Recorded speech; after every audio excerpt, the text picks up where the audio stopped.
What's up, PiePurplji here, and welcome to this very interesting, peculiar video that I'm going to be trying out. So yeah, as you can see here, this is going to be a little bit interesting because in front of me, as you can clearly see by the thumbnail, especially and the title and the thing in front of me, the words. I can't say words. As you can see in front of me, we have a random Pokemon generator. So the purpose of this is actually, well, you guys can already tell by the title and the thumbnail and stuff like that. We are going to be trying to win battles using a randomly generated Pokemon team.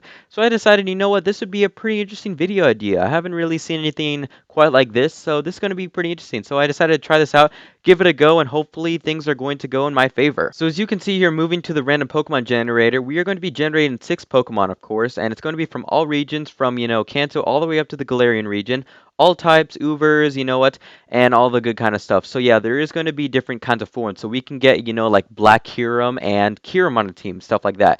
And also for added challenge, we have Natures. So Natures can either what was that? What was that weird accent? Oh, that was really weird. I don't even know what that was. Yeah, anyways, Natures are going to add a little bit of added challenge because Natures are also going to be, completely random, which means that we can get, like a modest, Pokemon, like a modest physical attack. We can get natures that will hinder us, or natures that will help us, or, obviously neutral natures. So things that are, all going to be, all kinds of randomness. So yeah, we're going to be trying to win battles on Pokemon Showdown using randomly generated Pokemon. So this is going to be pretty interesting. So yeah, anyways, let's go ahead and generate these Pokemon. So without further ado, let's go ahead and generate 6 Pokemon. Alright, please give me something good. So here we go. In 3, 2, 1, generate. And there we go. Alright, so this is our team. So we got a mild Litten, a docile Jumpluff, a serious Palkia, quiet Terrakion, hardy Skiploom, and a naughty Fletchinder. Okay, so a lot of these natures I don't actually know what they do. The only one I do know for certain is Sirius, which is a neutral nature. So I guess, it's not a hindering nature for Palkia, so that's pretty good. But anyway, this is our team here. So we have 2 of the exact same Pokemon, or 2 of the exact same species. 2 fire types, a Litten and a Fletchinder, and then we have 2 legendaries, which is actually really good for us because, if we got a team full of pre-evolved Pokemon, that would be really difficult. So yeah, I'd say this is a pretty good team nonetheless. So yeah, I guess we're going to have to be making a team with this somehow and trying to win. So I'll be back with you guys once I, of course, make a team. I'm going to be trying to make a team with this, team, of course. We're going to try to, get some good movesets, and hopefully we're going to be able to win. So let's go ahead and make this team.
Alright, so my team is now officially done. As you can see here, it's pretty pretty unique to say the least. It's very interesting, lots of, very interesting strategies and, things that, probably wouldn't be as normal. But, this isn't a normal team. We have two pretty much the exact same Pokemon.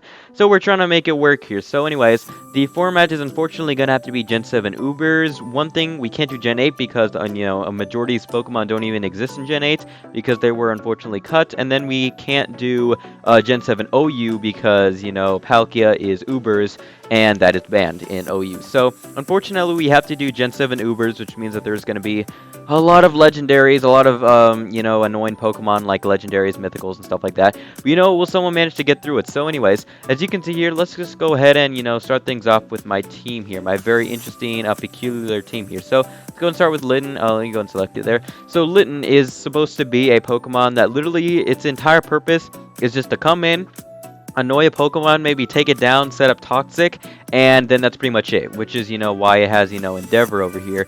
It's pretty much, its entire purpose is to maybe fake out it a couple times, and then, or fake out it once, and then Endeavor it to bring it down to 1 health because of the Focus Sash, and then either use Toxic or Protect or, something like that. Intimidate's always nice to have. Now, Mild is not, it's not the greatest nature, but I mean, it's not bad, especially with the set that I'm running here, all speed. So, the special attack isn't really that much of a priority because, we don't really have any attacking moves aside from Fake Out. But aside from that, it's a pretty decent alright Pokemon. Next up, we have Jumpluff over here. So Jumpluff is supposed to be a really defensive, tanky Pokemon here, so that's why we got leftovers here. Infiltrator is probably the best abilities out of these three, and then we have a lot of these, kind of stall moves, because Jumpluff is kind of supposed to be a stall Pokemon, a really defensive wall that just stalls Pokemon. So that's why we have not Pokemon, that's why we have moves like Leech Seed and Toxic and Sleep Powder, stuff like that to put it to sleep, and then maybe, Leech Seed it, and then Strength Sap's always nice to have, heals HP and all that good kind of stuff, and as you can see the stats, match it. Docile is a neutral nature, so actually that kind of worked out as well. So anyway, let's go and move on to Palkia. So Palkia is just raw power. That's literally all Palkia is. It's got Life Orb for that little extra, added power, and then it's just got really good moves. Spatial Ran, Hydro Pump, really good stab attacks, Focus Blast and Thunderbolt for coverage, really nice coverage at that, and then we made it a little bit bulkier so then it can dish out a lot more attacks without going down as quickly, so that's going to be pretty good. Next up, we got Terrakion over here. Terrakion is supposed to be kind of defensive as well, and, not really the exact same idea as Jumpluff because it's a little bit more on the physical side. As you can see here, this is Terrakion stats, and then Jumpluff is more specially defensive. But we have Terrakion over here. He's got leftovers justified because that's the only ability he pretty much has. And then we have a Sleep Talk or Rest Sleep Talk set. So the idea is to, maybe set up Swords Dance or maybe Earthquake. My initial idea, if you saw from the little time lapse there, was to put rocks on this thing. But I decided, you know what, it's fine. I mean, we have pretty much Litten over here and a couple other Pokemon, just to set up, support mons. So pretty much, I'm pretty sure we should be good in that department. I mean, rocks would be nice, but we don't have to have them, to say the least. So, I mean, we have Sleep Talk Rest set over here. And obviously, Sleep Talk is supposed to be used so we can use stuff like Swords Dance and Earthquake at a given notice. And, we have stats that hopefully kind of reflect that. So we have fairly decent HP, fairly decent physical defense. I didn't make it a special defensive wall because, that's not really Terrakion's strong suit. And we already have a Jumpluff that's supposed to be specially defensive. I can speak correctly. So yeah, I just decided to put the little extra. Actually, we'll just put the little bit extra in attack, just to put, just a little bit more attacking power. That's pretty good. Nature was quiet, so it didn't really help out all that well. And next up, we have Skiploom over here. So Skiploom is a little bit, but kind of the exact same thing as Jumpluff, except this one is a little bit more just, the entire purpose is to come in, annoy them, and then pretty much go down. So it's pretty much the exact same moveset, Sunspore this time. And I didn't really know what to do with Skiploom this time. I mean, I added Eviolite to make it kind of bulky, but at the same time, I had really no idea. I mean, Jumpluff and Skiploom, their movesets are pretty much the exact same thing, so that's what, this moveset kind of reflects. And finally, we have Fletchinder. So Fletchinder is kind of the exact same idea as Litten. Its idea is supposed to come in, maybe annoy the Pokemon, and, dish out some crazy attacks and stuff like that. So we got Focus Sash over here. The entire idea is, maybe set up Tailwind, to boost our speed for, stuff like Palkia and maybe Jumpluff, for example. And then, it's going to survive on 1 HP thanks to Focus Sash, and then with that added turn, along with Tailwind and our incredible speed, we can use something like Toxic or Will-O-Wisp to hopefully, put some residual damage on the opposing Pokemon. So that is my entire team. So is it the best? No, but I mean, we have to work with what we have here with these Pokemon. So yeah, hopefully we're going to be trying to win some battles here. So yeah, anyway, let's go ahead and see if we can win some battles. Round 1.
Round 2.